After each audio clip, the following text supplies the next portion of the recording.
Olá, eu sou o Marcos Maluf, CEO da Necton. Estou aqui para contar como a empresa que eu fundei, em menos de 2 anos, foi vendida para o BTG Pactual, banco do qual eu hoje tenho orgulho de ser sócio.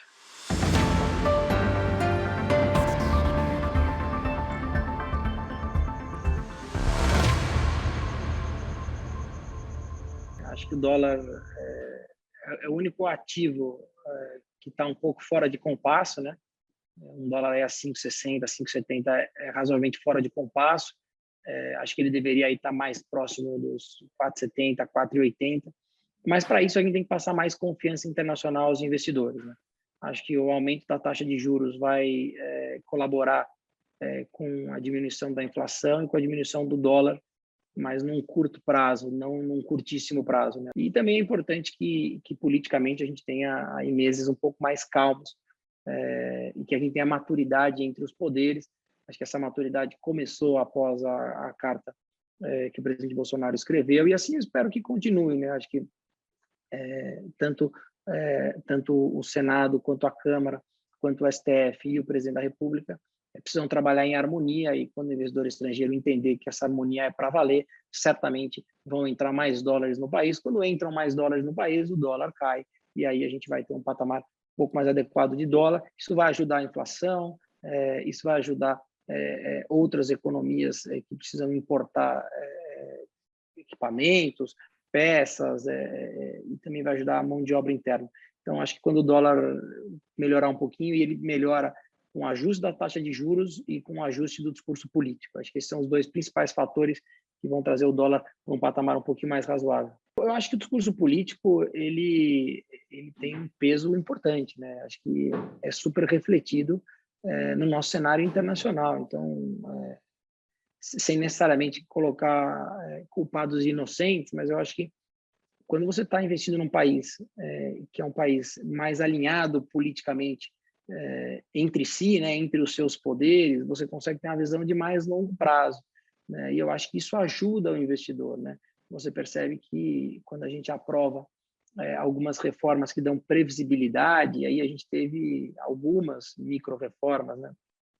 A lei do gás foi uma delas, e diversas outras que ajudaram ao investidor ter mais previsibilidade no longo prazo, porque aí ele tem a segurança política, ele tem a segurança jurídica, e ele também tem atrativo, né? Um dólar a 5,60, a 5,20, a 5, é um atrativo para o investidor que traz lá de fora. Afinal, 100 milhões de dólares hoje internalizados são 560 milhões de reais. É bastante dinheiro, então a pessoa tem a oportunidade de fazer investimentos de mais longo prazo no Brasil. Acho que são 3 fatores, né? Acho que a taxa de juros influencia bastante, a segurança jurídica e o arcabouço político ser um arcabouço mais benigno. Mas acho que isso é possível. Acho que os nossos poderes são maduros o suficiente para, mesmo num ano pré-eleição, que eles possam estar pensando no que é melhor para o Brasil. Eu acho, Beth, que a reforma administrativa não melhora a situação fiscal no curto prazo, tá? Ela é uma reforma, e como a do Banco Central, eu acho que são reformas que deixam legados de longo prazo, né? E a previsibilidade é o que traz o investidor para dentro do jogo, porque quando você tem um investimento aqui no Brasil, numa hidrelétrica, ou quando você tem investimento no Brasil em uma rede de hotéis, a pessoa está fazendo investimento para 20 anos. E aí o que é que ela vai saber? Ela vai querer entender, bom, como é que isso aqui está daqui a 20 anos? Se ela olhar que a reforma administrativa para ela pode ser um problema, ó, daqui a 15 anos, isso aqui vai ser um problemão, então não vou colocar meu dinheiro aí. Quando você faz uma reforma que é de longo prazo, a pessoa fala, bom, esse problema eu já não tenho mais, então deixa eu olhar aqui quais são os outros fatores de risco. Então, primeiro, eu acho que a reforma administrativa não é uma situação de curto prazo. E também, para quem é usuário do serviço, acho que 2 coisas vão acontecer. Cada vez mais você vai ter qualificação do serviço público com o uso da tecnologia, né? Então, os profissionais do serviço público, vamos lembrar que as reformas propostas até agora não mexem nos direitos adquiridos, não mexem nos novos profissionais. Então, eu acho que você não perderá nenhum tipo de serviço no curto prazo, e você poderá ter profissionais que também serão capacitados, poderão ter um pouco de meritocracia, mesmo que no serviço público. Então, de certa forma, me parece que não haverá problema no curto prazo para quem é usuário de serviço, como eu, como você, né, como a população em geral. E no longo prazo, eu acho que a tecnologia vai ajudar cada vez mais esses novos profissionais que estão entrando, que já são de uma nova geração, a também usarem a tecnologia a seu favor e cada vez mais você não precisar enfrentar longas filas, você poder resolver coisas tecnologicamente, ou poder conseguir evitar algumas coisas. O governo fez, e aí vale para o governo federal, vale para os governos estaduais, você tem vários aplicativos hoje que te ajudam com algumas coisas, né? Já visto, por exemplo, o aplicativo onde você consegue mostrar que você foi vacinado em determinada data, né? Então, quando você consegue ter a sua carteira de habilitação digital, né? Acho que isso tudo vai melhorando. Você não precisa gastar papel, então ambientalmente isso é melhor. Você não precisa comprar uma carteira, você pode ter no seu celular o seu cartão de crédito, você pode ter a sua carteira de motorista, você pode ter o seu kit de vacinação, comprovante de vacinação. Então, você não precisa gastar dinheiro comprando uma carteira, você não vai precisar mais ter dinheiro em papel, então impressão. Acho que essas mudanças do nosso dia a dia, às vezes a gente não percebe, e elas são a governos, né? Elas não dependem do tipo de governo, elas são evoluções que a gente vem tendo aqui dentro. O PIX, por exemplo, acho que é uma evolução também que fica como um legado, que foi feita pelo Banco Central e os seus técnicos. Acho que tem várias coisas que a gente, às vezes, não vai colocando no nosso dia a dia. E como eu disse para você, Beth, eu costumo olhar sempre o copo meio cheio, né? Eu sempre costumo olhar o que a gente está evoluindo. Eu acredito que a gente veio evoluindo nos governos anteriores e espero que a gente sempre continue, quando termina um governo, fazendo um balanço, entendendo o que é que evoluiu, e as urnas estão aí para a gente dizer se a gente quer que o governo continue da forma que está ou que ele seja outro governo. E acho que a população é soberana e democrática para assim decidir. Mas qualquer governo que chegue, eu acho que é importante que você vá evoluindo, né? Que você siga evoluindo, e evoluindo principalmente para quem mais precisa. Eu acho que esse é o público que a gente sempre deve pensar, porque é o público que forma classes sociais que são consumidoras, que criam novos profissionais com empreendedorismo, que geram emprego, que trazem coisas novas para o Brasil. E acho que só a meritocracia não resolve num país desigual que nem o Brasil, num país com tantas diferenças, né? Acho que a meritocracia funciona no serviço privado, funciona mais na Faria Lima. Eu acho que tem políticas que podem fazer com que as pessoas estejam mais ambientadas. Então, quando o Esteves e o Salute criam a Impele, por exemplo, que é uma faculdade onde mais de 50% vai ser bolsista, eu acho que ali é uma forma de você formar profissionais para esse mercado. Porque de nada adiantaria você fazer uma faculdade onde você não conseguiria incluir pessoas, né? E acho que a função de inclusão, que é uma função muito mais social, né? Eu acho que é uma função que o governo e que os empresários de sucesso devem cada vez mais se engajar em fazer, né? Eu acho que a gente é um país absolutamente desigual. E quando a gente, por exemplo, democratiza a informação, a gente coloca pessoas em patamares mais parecidos. Quando a gente consegue fazer com que as pessoas estejam em escolas públicas de mais qualidade, a gente coloca pessoas em patamares mais parecidos. Então, eu acho que as oportunidades, e quando eu citei lá no começo que eu entendi a pessoa que vivia com um salário mínimo, porque eu tinha começado do zero, mas menos do que do zero, do negativo, mas eu tinha uma coisa que essas pessoas talvez não tiveram a oportunidade. Eu tive muita sorte de conseguir ter uma educação e de conseguir não ter nada quando eu já tinha tudo. Então, quando eu já era formado num bom colégio, eu já estava na faculdade. Então, eu comecei a trabalhar com 17 anos e eu estava no primeiro semestre de faculdade e meu cartão não passou por 3 vezes na faculdade, porque eu estava 3 meses atrasado. É uma história difícil, é uma história complicada, mas é uma história melhor do que 99% das pessoas que não tiveram a oportunidade de ter uma escola e ter uma faculdade. Então, quando eu comecei a trabalhar, eu tinha onde procurar. Eu acho que todo mundo tem que ter o direito de ter onde procurar. Eu acho que tem um mito de que o cara tem que investir com bastante dinheiro.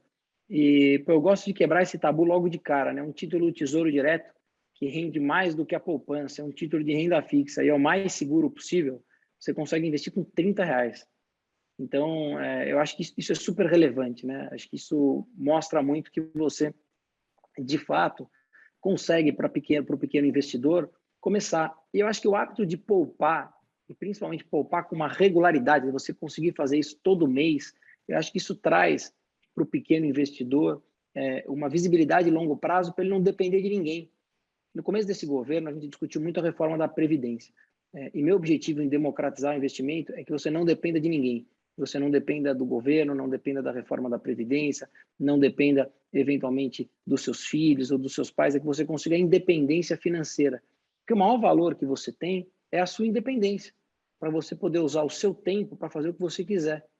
Porque o tempo a gente não consegue comprar, a gente não consegue voltar no tempo, mas quanto mais a gente for dono do nosso tempo, e a independência financeira traz isso, traz a liberdade para você ser dono do seu tempo. E acho que para o pequeno investidor que não consegue entender, pô, como é que eu vou juntar dinheiro com R$ 30 por mês? Quando você criar esse hábito, você vai perceber que no longo prazo vai fazer uma diferença enorme. Principalmente agora, onde a gente está vendo as taxas de juros subirem mais um pouco. Então, juros sobre juros, você vai fazer exatamente o contrário que o investidor, que o brasileiro médio geralmente faz, que é você, pô, viver no cheque especial do banco pagando taxas altas. Você vai emprestar dinheiro para o banco para ele te pagar taxas. Então, eu acho que para quem consegue sair do endividamento e começar a poupar um pouquinho, acho que o futuro para essa pessoa, com certeza, vai ser um futuro onde ela vai ser dona do seu próprio tempo e vai ter uma independência financeira, que isso é o meu sonho, é conseguir democratizar o investimento, não cobrar nenhuma taxa por isso. Então, o investimento no Tesouro Direto, a gente não cobra nenhuma taxa, zero taxa, e a gente vai conseguir ter um futuro onde a pessoa vai ter confiança para poder investir um pouquinho mais, para poder entender um pouco mais. Então, eu acho que isso, para mim, é crucial. O primeiro investimento é sempre em você mesmo, né? Eu sempre costumo dizer isso. Acho que o segundo tem que ser um investimento financeiro para que você possa guardar recursos e ter aí uma vida no longo prazo melhor. Eu sempre tive um ideal, e hoje a Necton tem aqui tudo que eu acredito de uma empresa está aqui, né? Então, não só a questão da diversidade de gênero, mas a diversidade de pensamento, as mulheres inseridas no mercado de trabalho, tudo que o ambiente centeiro aberto, né? Então, tudo que eu imagino de empresa, a gente tem aqui, a gente não tem nenhum preconceito. Eu tenho 35 anos, sou CEO da empresa, pô, eu tenho diretores que são mais velhos do que eu, mais novos do que eu, homens, mulheres. A gente tem estagiário que não precisa de tempo de casa para subir na carreira, e sim da sua competência, da sua qualidade. Então, quando a gente montou a Necton, né, ela é o resumo de várias frustrações que eu já tive na vida, né? Quem olha a Necton fala, pô, que legal, é um projeto que deu certo. Mas ele só deu certo porque outros deram errado. E eu pude estar mais maduro, estar mais pronto para conseguir fazer um projeto desse tipo. E quando a gente fez, a última coisa que eu queria era vender, né? Eu não fiz um projeto para vender, não fiz um projeto pensando como isso poderia me dar um retorno. Eu fiz um projeto pensando no que eu achava que era certo, no que eu achava que era melhor para os colaboradores que aqui trabalharam e trabalham, melhor para o ambiente que eu estou, né? O que eu estou fazendo para a população, o que eu estou fazendo para o Brasil, qual é a minha missão para a comunidade que eu estou. Então, primeiro para os meus clientes, né? Sejam eles internos, que são os meus colaboradores, sejam eles externos, que são o cliente final, consumidor de qualquer produto que você cria. Depois para a comunidade, né? O que eu estou fazendo melhor, primeiro para o bairro de Pinheiros, que é onde eu estou, depois para a cidade de São Paulo, depois para o Brasil, né? O que eu estou fazendo de bom? Se eu tiver sendo um cara que está conseguindo cumprir o objetivo com seus clientes, internos e externos, com a comunidade, eu certamente vou estar gerando valor para o acionista. E quando a gente vendeu a Necton para o BTG, a nossa partnership tinha 38 sócios, que é o único modelo que eu acredito de negócio que dá certo. É você ter uma partnership e dividir com os colaboradores da companhia, e principalmente com pessoas que não são triviais para uma partnership. Então, a gente tinha aqui sócios que eram líderes de back-office, sócios que eram heads de compliance, head do jurídico, head de tecnologia, profissionais que cuidam de desenvolvimento, e não só profissionais que cuidam de mesa de operações, da parte de front, que é o mais tradicional. Acho que esse foi um segredo de negócio, não tão segredo assim, que fez muito diferencial para a gente. E aí, quando a gente teve a conversa com o BTG, na verdade, a gente estava indo muito bem no primeiro ano, a gente foi muito acima do que a gente esperava. O segundo ano vinha sendo um ano super importante, e a gente estava conseguindo investir bastante com os nossos resultados, porque, de fato, os nossos clientes acreditaram no modelo de negócio que a gente colocou de pé. E o BTG, quando conversou com a gente, ele mostrou que a gente tinha muitas características em comum. Primeiro, que ele admirava o nosso modelo de negócio, a diversidade que a gente tinha aqui, como a gente tinha a nossa visão de mundo. Segundo, o BTG é o maior banco de investimento da América Latina, que foi feito baseado numa partnership, né? O André Esteves, hoje, principal acionista do banco, e o Roberto Sallouti, que é CEO do banco, eles não fundaram o banco, eles não começaram no banco, não herdaram o banco de ninguém. Eles têm a participação que eles têm hoje pela partnership do banco, porque eles foram comprando participação num sistema meritocrático. Isso que a gente fez ao longo do processo, e o que o BTG também fez, fez a gente entender que aquela era uma boa proposta, principalmente pela continuidade. Eu me mantenho como CEO da companhia, a companhia continua trabalhando de forma independente, com a sua liberdade, e aí com o apoio do maior banco de investimento da América Latina. Então, foi uma transação que, para a gente, pareceu fazer muito sentido, né? Não foi uma transação que a gente olhou de forma monetária, mas principalmente pela continuidade do negócio. Afinal, a gente estava só começando, a gente não tinha nem 2 anos quando isso aconteceu. Então, a gente se encantou, e acho que o BTG também, de certa forma, gostou bastante do que a gente vinha fazendo, e a liberdade que eles nos prometeram e cumpriram rigorosamente, né? A gente segue como uma companhia independente, a gente segue crescendo, segue investindo. Isso para a gente foi muito legal. Eu entendo que o Brasil passa por um momento onde várias polêmicas acontecem. Mas acho que o André Esteves é o maior case de empreendedorismo que a gente tem nos últimos 20, 30 anos no Brasil, né? E não é só o André Esteves, o banco é feito por diversos outros sócios. Se você pegar a história do Roberto Salluti, por exemplo, que fez sua história inteira dentro do banco, ele é um cara completamente fora de série. Enfim, hoje chairman também da Intel, que é um projeto que ele e o Esteves fizeram, que é uma faculdade para formar engenheiros. Eles colocaram mais de 200 milhões de reais do próprio bolso para formar engenheiros, porque eles, em uma apresentação internacional, eles escutaram de um grande fundo de investimento que, não, você vai investir no Brasil? O cara falou, não vou, não, vocês vão ter falta de engenheiro. O cara falou, pô, como é que esse cara está falando isso? E eles foram estudar e fizeram isso.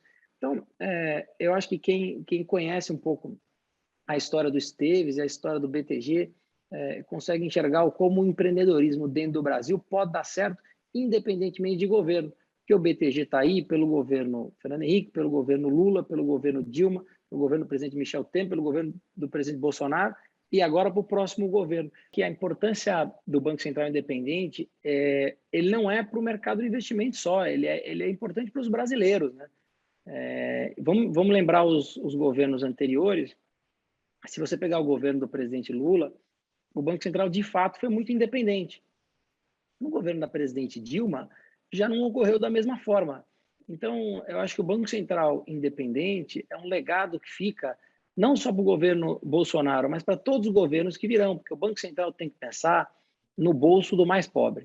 O Banco Central tem que controlar a inflação, o Banco Central tem que manter a liquidez nos mercados. O Banco Central não pode ser objeto de disputa política. Se você pegar na Turquia, por exemplo, acho que já é o 5º ou 6º presidente do Banco Central, porque o presidente do Banco Central lá se submete ao presidente da República, e quando não se submete, o presidente da República troca. Então, o Banco Central independente é super importante para que a gente possa controlar a inflação, que dói mais não no bolso do investidor, mas no bolso do trabalhador, no bolso do cara que ganha um salário mínimo, que, pô, eu quero poupar um pouquinho, mas se a inflação subir 10%, pô, que o meu salário subir 4%, não só não consigo poupar, como eu não tenho dinheiro. Então, acho que o Banco Central independente tem seu valor por isso. É aí que o Banco Central vai se destacar, e não para o mercado de investimentos. Acho que o mercado de investimentos, nesse caso, é secundário, mas quando a gente tem uma inflação dentro da meta, quando a gente tem uma taxa de juros mais adequada, a gente vai estar gerando valor ao Brasil, ao brasileiro, que vai estar conseguindo gerar mais recursos, e aí vai estar conseguindo empreender, vai estar conseguindo investir em si próprio, vai estar conseguindo investir financeiramente para ter um futuro melhor. Então, acho que o Banco Central independente traz tudo isso. Mas, se você pegar nos governos passados, a independência do Banco Central foi dada em vários governos, né? Em vários governos. E foram os governos que tiveram o principal superávit, que conseguiram colocar a inflação no lugar dela, conseguiram criar outras camadas sociais. No governo do presidente Michel Temer foi assim, no governo dos dois governos do presidente Lula foi assim. O governo do presidente Dilma mudou um pouquinho, mas depois o presidente Michel Temer foi para um caminho, o presidente Bolsonaro tem ido para outro, mas o Banco Central independente dá previsibilidade. E qualquer que seja o presidente, você vai ter um Banco Central que vai estar, de fato, pensando na continuidade. E o mandato também, ser um mandato onde continua no governo seguinte, também é muito positivo, porque você tem previsibilidade para o investidor estrangeiro de fazer investimento no Brasil, porque ele sabe que quando muda um governo, não necessariamente muda tudo, mas a política econômica vai estar alinhada. Isso também é uma vantagem para o investidor de longo prazo. Eu acho que a questão ambiental é importantíssima, né? O Brasil tem tudo para ser a economia mais sustentável do mundo, né? A gente aqui fez o primeiro Green Bond do Brasil, que foi feito com a fazenda Rizoma, né, que é a fazenda da Toca. E pô, a gente apoia muito essa causa, a gente acha que é super importante, a gente acha que hoje não é que há espaço para o desenvolvimento sustentável, não há espaço para outro tipo de desenvolvimento, né? Acho que a mudança de ministério vai ser positiva, né? A gente precisa ter um pouco mais de calma, de tranquilidade, para mostrar de fato o que a gente tem feito em outro nível, né? Não num nível de discussão, onde a gente só tem atrito. Acho que a gente tem que conversar, acho que é importante a gente fazer parte dos tratados mundiais, acho que isso é relevante para o investidor. A agenda ambiental deve ser prioridade, né, desse governo e de qualquer outro, porque principalmente é onde os investidores estão olhando, né? E é possível ter um desenvolvimento sustentável. A gente fala de agenda ambiental, é uma agenda que combina com o desenvolvimento, né? Ela não combina com desleixo, com desmatamento de áreas de preservação, mas ela combina sim com o desenvolvimento. Acho que é uma das bandeiras que o banco faz, o banco investe muito nisso, né? Na última semana divulgou investimento de mais de 1 bilhão em causas ESG. Então, acho que é algo que não só esse governo tem que voltar os olhos, e acho que a troca de ministro é benéfica para isso, como os próximos governos. Vai ser uma pauta cada vez mais constante. Mas eu acho que a gente pode ter parcerias internacionais que podem nos ajudar muito com isso, né? Acho que a gente tem muitos fundos que são focados nisso no mundo e que podem ajudar a nossa preservação, até mesmo os nossos consumidores, né? A China é um principal parceiro comercial nosso, os Estados Unidos também. E também os países da Europa, que muito se fala da Amazônia. Eu acho que a gente tem que ser criativo o suficiente. O Brasil é um país conhecido por não ter, por ser um país simpático internacionalmente, por não ser um país metido em polêmicas, ou que briga com um lado, ou que briga com o outro. Acho que a gente pode usar isso a nosso favor. E a gente pode não só ter um investimento do governo, que é super importante, precisa ser feito, mas também como investimento internacional.